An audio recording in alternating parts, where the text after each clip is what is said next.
The bunker door slammed shut behind us, and our flashlights died at the same time. Then, from the pitch-black hallway below, I heard it. Slap, drag, slap, drag. Wet footsteps, climbing the stairs toward us, and something cold, breathing on the back of my neck. Welcome, creepy souls. Tonight we step deep into the forgotten woods of the Pacific Northwest, where abandoned bunkers hide in the earth, and some doors should never be opened. First, a normal hike turns into a nightmare when two friends discover a rusted bunker buried beneath the forest, and something waiting inside it. But escaping the woods doesn't mean escaping what lives there, because hours later, safe inside a city apartment, the same sound returns in the dark. Slap, drag, turn off the lights, and let's dive in.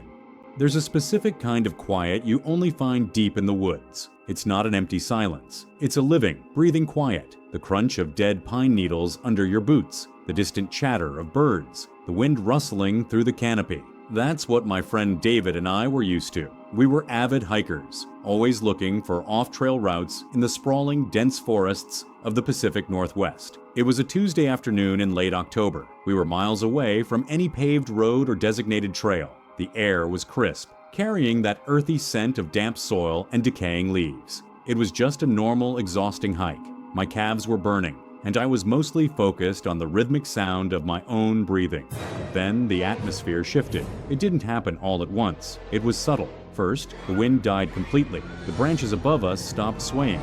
Then I realized I couldn't hear the birds anymore. Even the insects had gone dead silent. The air grew suddenly, unnervingly cold. It wasn't a natural autumn chill. It felt like walking into an industrial freezer. And beneath the smell of pine, there was something else. A faint, metallic tang, like copper, like old blood and rust. "Hey," David said, his voice sounding strangely muffled in the heavy air. He was pointing toward a dense thicket of overgrown blackberry bushes. "Look at that." Hidden beneath decades of moss and overgrowth was a slab of gray concrete protruding from the hillside. As we hacked away the thorns, we uncovered a heavy, rusted iron door built directly into the earth. There were no warning signs, no locks, just a massive wheel handle, crusted with orange decay. We shouldn't have opened it, but human curiosity is a dangerous, stupid thing. With a sickening groan of metal scraping against metal, we forced the heavy door open. A wave of stagnant air rolled out, hitting us like a physical wall. It smelled like wet concrete, ozone, and something sickly sweet, like meat left out in the sun.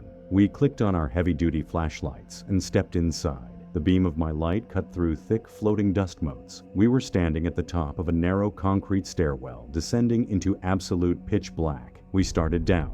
The sound of our boots hitting the metal stairs echoed loudly, bouncing off the damp walls. That's when it happened. The first thing that made my stomach drop. I was panning my flashlight across the landing below us. For a fraction of a second, the beam caught something at the edge of the corridor, a shadow. But it didn't behave like a shadow. It didn't stretch or distort with the light. It was solid, and as my light hit it, it slowly, deliberately pulled back around the corner. Just a trick of the light, I told myself. Just the angle of David's beam crossing mine. There's nothing down here. But my heart began to hammer against my ribs. A cold sweat broke out on the back of my neck. My body knew we were intruding before my brain wanted to admit it. We reached the bottom. It was a long, subterranean hallway, lined with rusted metal doors. Old fallout bunker, maybe? Or a forgotten military outpost. "This is incredible," David whispered, stepping into one of the rooms. I stood in the hallway, trying to swallow the lump of dread forming in my throat. I wanted to tell him we needed to leave. I wanted to say I felt sick, but the male ego is fragile, and I didn't want to look like a coward. "It's just a bunker," I rationalized. "It's just concrete and rust." Then a sound shattered the silence. Boom! The entire bunker vibrated. Dust rained down from the ceiling in thick sheets. I spun around, staring up the dark stairwell. The heavy iron door at the surface, the one that had taken both of our combined body weight to pry open, had just slammed completely shut. Total, suffocating darkness swallowed us. "Wind," David said from the room, his voice trembling violently. It was just a gust of wind. No wind could move that door. My mind screamed. No wind on Earth. I clicked my flashlight rapidly. The beam flickered, dimmed to a weak yellow halo, and then died completely. David's light did the same. Fresh batteries, completely drained in an instant. Panic hit me like a physical blow. The darkness down there wasn't just an absence of light. It felt heavy. It felt like a liquid pressing against my eyes. David grabbed my jacket. "We're leaving. Now." We fumbled in the blackness, finding the bottom of the stairs. We started climbing, stumbling, tearing our hands on the rusted railing. And as we climbed, the atmosphere changed again. The smell of rotting meat suddenly amplified, becoming so thick I gagged. Then I heard it. From the hallway we had just left, a sound echoed up the stairwell. Slap, drag, slap, drag.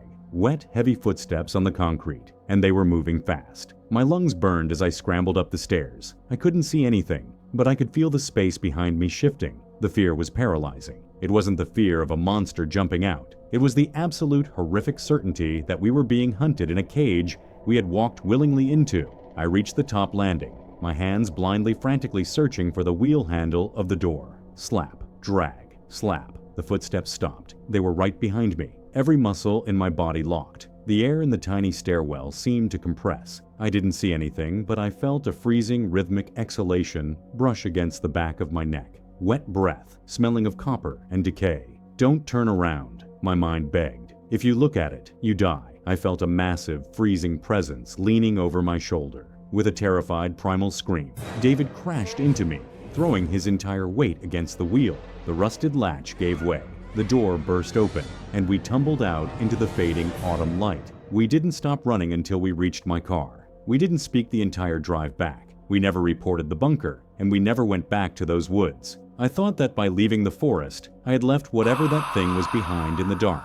I moved out of the Pacific Northwest entirely. I live in a high-rise apartment now on the 14th floor, surrounded by the noise and safety of the city. But the fear never really left me, because last night I woke up at 3 a.m. The air in my bedroom was freezing cold. The familiar smell of ozone and rotting meat hung heavy in the room.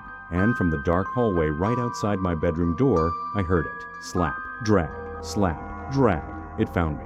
The stories you've heard tonight might seem like distant nightmares, but remember, every shadow in an empty hallway has a source, and every unexplained sound has a reason. We often think we are alone in the dark, but the truth is, we are just the only ones who are breathing. As you close your eyes tonight, just hope that the things you saw on your screen don't decide to follow you home.